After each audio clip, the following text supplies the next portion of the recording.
मैं आपको धन्यवाद देता हूं, आपने मुझे बोलने का अवसर दिया है।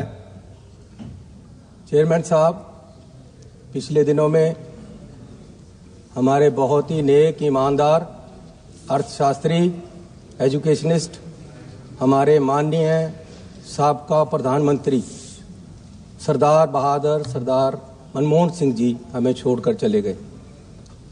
मैं उनको श्रद्धांजलि अर्पित करता हूं। उन्होंने 10 साल प्रधानमंत्री रहकर नेक नीति से, ईमानदारी से देश को चलाया। उनके राज्य में कोई लड़ाई नहीं थी, कोई झगड़ा नहीं था, किसी को डर नहीं था और वो एक सच्चे सुच्चे ईमानदार नेता थे।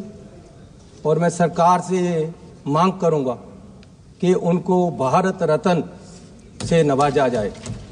उनका हक बनता है, सरकार को पहले ही ये कर देना चाहिए था और उनका एक स्थल तैयार किया जाए, जैसे दूसरे प्रधानमंत्रियों को चाहे उसमें भी सरकार ने गलत किया जब उनका संस्कार हुआ, मैं उस बात पे नहीं आता, लेकिन जो उनका हक बनता है उनको भारत रत्न दिया जाना चाहिए।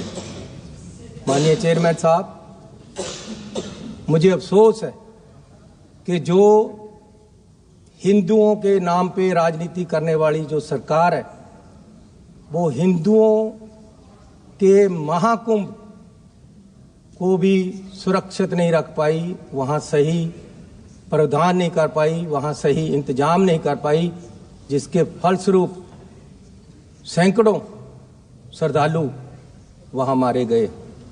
सो मैं सरकार से, बल्कि यहाँ जिस दिन सबको श्रद्धांजलि दी गई, उस दिन उन श्रद्धालुओं को भी श्रद्धांजलि देनी चाहिए थी, लेकिन नहीं दी गई, बाद में दी होगी, लेकिन मैं आपको बेनती करता हूं कि सरकार की गलती से सब कुछ हुआ है। सरकार को on the floor of the house माफी मांगनी चाहिए कि हम वहां ये इंतजाम नहीं कर पाए। मैं इससे पहले कि आगे बढ़ूं, मैं कुछ पंजाब और जलंधर के अपनी कंस्टिट्यूएंसी के मुद्दे के बारे में बात करना चाहता हूं। चेयरमैन साहब, गुरु रविदास जी की जयंती आ रही है। हर साल जयंती के ऊपर जलंधर से ट्रेन वाराणसी तक जाती हैं और सरकार उसकी प्रावधान करती। मैं सरकार से बेनती करूंगा कि 3 ट्रेनें जल्दी से जल्दी मुहैया कराई जाएं ताकि वहां वो जा सके श्रद्धांजलि। और जलंधर में कैंट के चारों तरफ एक रिंग रोड बननी है, वो मैं रक्षा मंत्री जी से बेनती करूंगा कि मैंने लिखकर भेजा है, आप उस पर गौर करें। सर, 2000 में जब अटल बिहारी जी प्रधानमंत्री थे, तब उन्होंने एक कमीशन सेटअप किया साबका चीफ जस्टिस चालिया जी की रहनुमाई में कि वो जो हमारा संविधान है इसमें क्या क्या तरमीमें होनी है उसको बताएंगे। तो उसमें एक रिपोर्ट ये भी है कि सिख, जैन, बुद्धिस्ट, इनको हिंदुओं के साथ अलग आइडेंटिटी माना जाए, ये सेपरेट आइडेंटिटी है। और आर्टिकल 25(2) में तरमीम करके हिंदुओं के साथ सिख, जैन और बुद्धिस्ट को भी लिखा जाए। तो मैं सरकार से बेनती करूंगा कि उस रिपोर्ट के आधार पर यह तरमीम लेके आई जाए। सीएम साहब, चेयरमैन साहब, कल राहुल गांधी जी बोले और कल देश ने देखा कि देश ने कल राहुल गांधी जी में एक ट्रू स्टेट्समैन को देखा है। और उनका जो कल का भाषण है, कल मुझे एक बीजेपी के मंत्री मिले, वो बोले हमारे पास इसका कोई जवाब नहीं, हमारे पास मस्जिद और मंदिर के झगड़े का जवाब है। लेकिन अगर आप किसी मंत्री का नाम लेंगे तब वो मैंने नाम लिया नहीं सर, मैंने नाम लिया नहीं। फिर आप आरोप लगा रहे हैं। आरोप नहीं है सर, मैं प्रशंसा कर रहा हूँ, मैं आरोप नहीं लगा रहा हूँ, प्रशंसा कर रहा हूँ। जवाब दे सकता है क्या मैं उसको मंत्री पद से हटा दूं? नहीं गौरव जी, मैं तो प्रशंसा कर रहा हूं कि उन्होंने प्रशंसा की। लेकिन जवाब वही दे सकता है जब किसी का आप नाम लेंगे। तो इसलिए सर क्यों मेरा इससे भ्रम भी तो पैदा हो सकता है, भ्रम भी पैदा होगा। सर राहुल गांधी पे 40 केस हैं आज इस सरकार ने डाले हुए, उसको तराशा जा रहा है, वो हीरा है और तराश हो रहा है। और सरकार हर बार, अब पार्लियामेंट में भी केस कर दिया, जहां जाते हैं वहां की सरकार से केस करवा दिया जाता है। लेकिन राहुल गांधी ने कल बताया कि उसकी सोच देश को आगे ले जाने की है और ये देश को हर समय पीछे लेकर जा रहे। बिना शिक्षा, एजुकेशन, कोई देश, कोई घर तरक्की नहीं कर सकता। हमारे देश की जो सरकारी यूनिवर्सिटियां हैं, जो सेंट्रल सरकार चलाती है, उसमें 25 से 30% हर यूनिवर्सिटी में टीचर नहीं है। पढ़ाई कैसे होगी? आज ये कह रहे थे 2 करोड़ नौकरियां देंगे और अब कह रहे हैं कि 2 लाख आएंगी। 10 साल में किसी नौजवान को नौकरी नहीं दी। सर, महंगाई का ये हाल है कि चूल्हा चलाने के लिए लोगों को तरसना पड़ता है और इतनी महंगाई हो गई है कि गरीब आदमी झेल नहीं सकता। गरीब गरीब होता जा रहा है और अमीर अमीर होता जा रहा है। माननीय चेयरमैन साहब, पिछले सेशन में माननीय होम मिनिस्टर साहब ने कहा कि ये लोग अंबेडकर करते हैं।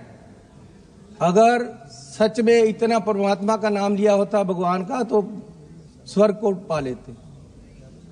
मैं आपको आपके माध्यम से इनको बताना चाहता हूं कि मैं ही नहीं, मेरे जैसे करोड़ों लोग वो हैं जिनके लिए अंबेडकर ही भगवान है। सर, आप मेरे से बहस करोगे या फिर तो बात ही नहीं चलेगी। अम्बेडकर जी का नाम लिया तो आप उनको रोक रहे हैं। आप भी रोक रहे हो अम्बेडकर को बोलने से, क्या कैसे चलेगा?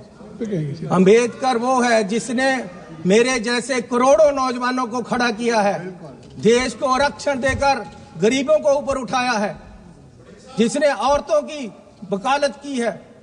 अम्बेडकर के नाम पे ऐसे शब्द बोलना ये निंदनीय है और माफी मांगनी चाहिए इन लोगों। और इससे उत्साहित होकर पंजाब में पिछले हफ्ते एक आदमी ने अंबेडकर साहब के बुत पे चढ़कर हथौड़े से उसको तोड़ा है। ये बीज ने नफरत का। ये आप जो ये आरोप लगा रहे हैं, जब देश का होम मिनिस्टर बोलेगा अंबेडकर के खिलाफ, तो आम लोगों को तो उत्साहित होंगे ही। आम लोग क्यों नहीं बोलेंगे? जब आपका सबका सिपा सलार ही बोल रहा है, तो आम लोगों का क्या हाल होगा? आप अंबेडकर के ही नहीं, अंबेडकर को संविधान के भी दुश्मन हो। सदस्य जी, 1 मिनट रुक जाइए। आप ना अंबेडकर को चाहते हो। 115 chairman sir, Bharatiya Janata party की फैक्ट फाइंडिंग कमेटी माननीय सदस्य बृजलाल जी के नेतृत्व में गई और अंबेडकर जी की प्रतिमा को नुकसान कांग्रेस के कार्यकर्ता और आम आदमी पार्टी ने किया है। ये अपनी गलती छुपाने के लिए हमारे ऊपर आरोप लगा रहे हैं। सर, फैक्ट फाइंडिंग कमेटी बनानी है तो ये बनाओ कि देश का होम मिनिस्टर अब वो आप बात क्यों गलत बोला अंबेडकर साहब के लिए, ये बताओ ना। आप और अपनी बात करें। सर, मैं यह बात ही कर रहा हूं, आज तक माफी नहीं मांगा।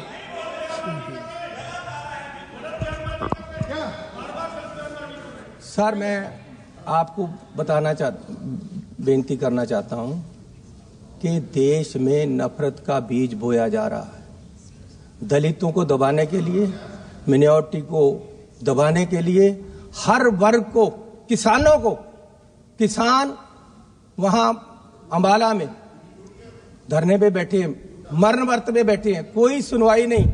अब कह रहे जी आप 14 तारीख जब सेशन खत्म हो जाएगा उसके बाद आना। वादा कर गए हैं वो 5वें रोज का, किसी से सुन लिया होगा, दिन या 4 दिन की है।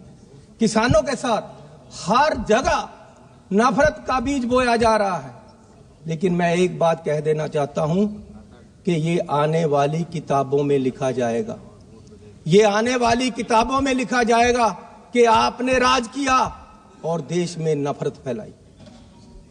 माननीय चेयरमैन साहब, अब वादे देखो, कहते जी काला धन वापस लेकर आएंगे।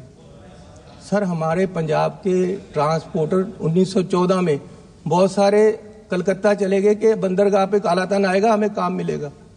आज तक कोई काला धन नहीं आया। फिर कहते हैं जी 15 लाख रुपए अकाउंट में आएंगे, आज तक कुछ नहीं आया। सर, अब बिहार के लिए बड़े बड़े अनाउंसमेंट कर दिए, यहां देना है कुछ 2015 में बिहार के इलेक्शन थे, प्रधानमंत्री जी वहां गए। अब प्रधानमंत्री जी का बोलने का लहजा तो आपको पता ही है, उससे ऊपर कुछ नहीं है। जिस तरीके से वो व्याख्या कर सकते हैं, लेक्चर कर सकते हैं, लोगों को जचा सकते हैं कोई बात, उससे ऊपर कुछ नहीं। वहां ऐसे खड़े हो गए और बोला कि आज ही पैकेज अनाउंस कर दूं क्या। बिहार के लोगों को बोल रहे रैली में।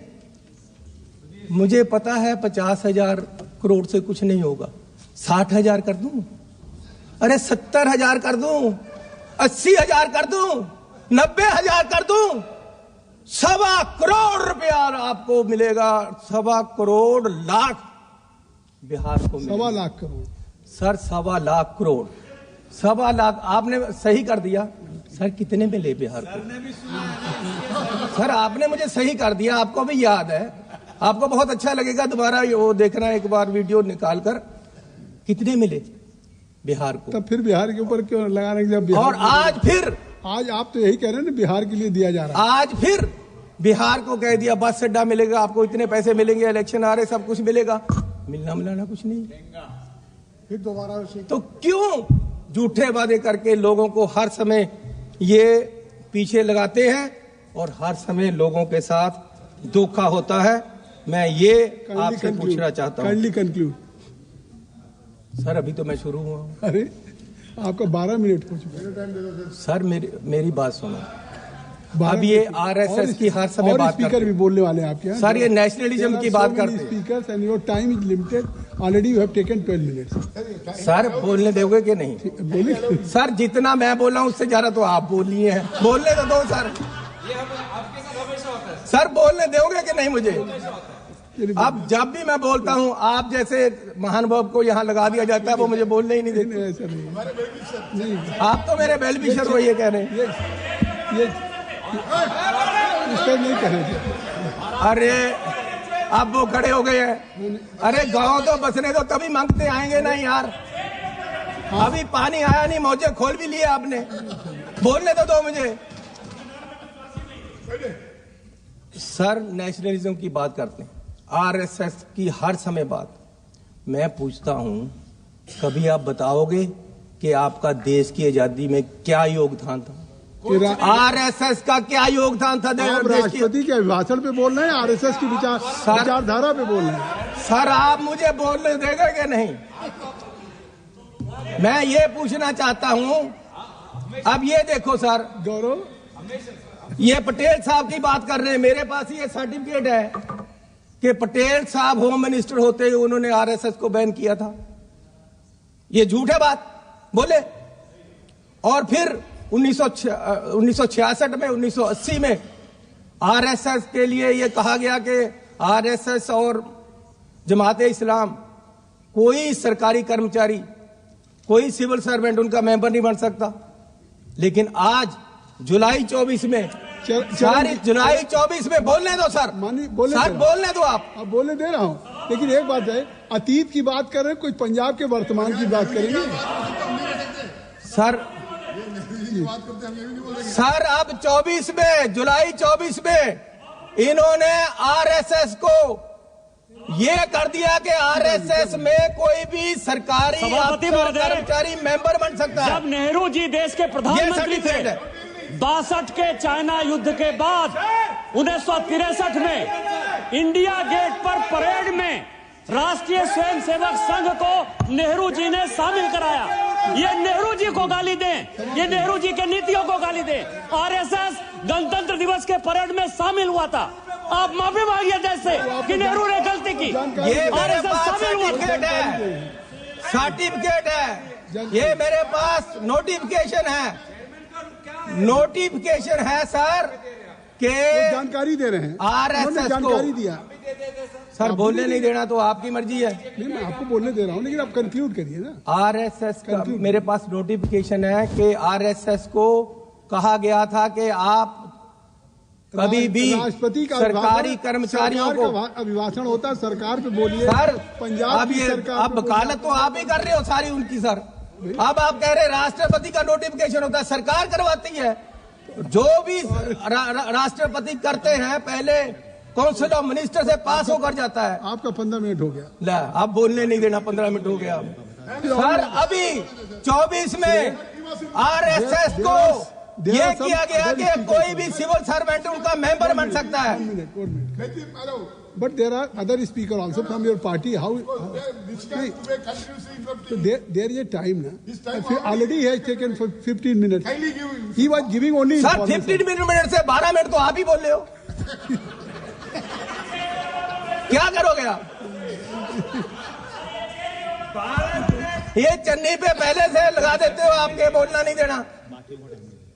तो सर मैं आपको निवेदन करूं कि मैं कह रहा था कि जुलाई 24 में सरकार ने ये कर दिया है कि RSS का कोई भी अफसर, देश का कोई भी कर्मचारी RSS का मेंबर बन सकता है, जो पहले नोटिस। आपकी बात हो गई, बहुत बहुत धन्यवाद। लो सर। श्री पप्पू यादव जी, श्री पप्पू यादव जी सर, तो मुझे और स्पीकर नहीं बोल पाएंगे। आपका समय जो है, अगर इनको बोलने देंगे तो फिर और आगे के जो स्पीकर आपके नहीं बोल पाएंगे। There are number I think आप 1 मिनट और मुझे अपनी बात कंक्लूड करिए। मुझे 2 मिनट दो। नहीं, अच्छा चलिए 1 मिनट। हेलो, अब 1 मिनट पे आ गए। सर पिछली बार यहाँ एक मेंबर साहब बोल रहे थे, जिनको इस बार मंत्री ने बनाया, कौन है वो, ठाकुर साहब। तो वो उन्होंने महाभारत छेड़ ली। मुझे सचमुच लगा जैसे धृतराष्ट्र के हस्तिनापुर के दरबार में दुर्योधन खड़ा होकर बोल रहा। सर उन्होंने, जैसे दुर्योधन ने उस समय पांडवों पे, अर्जुन पे क्वेश्चन उठाया था कि जी इनकी जात और जन्म के बारे में, उन्होंने राहुल गांधी की वही उठाया। सर ये करोगे आप? ये चलेगा? ये देश में होगा? बहुत धन्यवाद। श्री पप्पू यादव, श्री पप्पू यादव जी हो गए। श्री पप्पू तो देश में नफरत फैलाने का काम आज ये लोग कर रहे हैं, और देश की अखंड एकता और अखंडता को इन लोगों से खतरा है। आज तक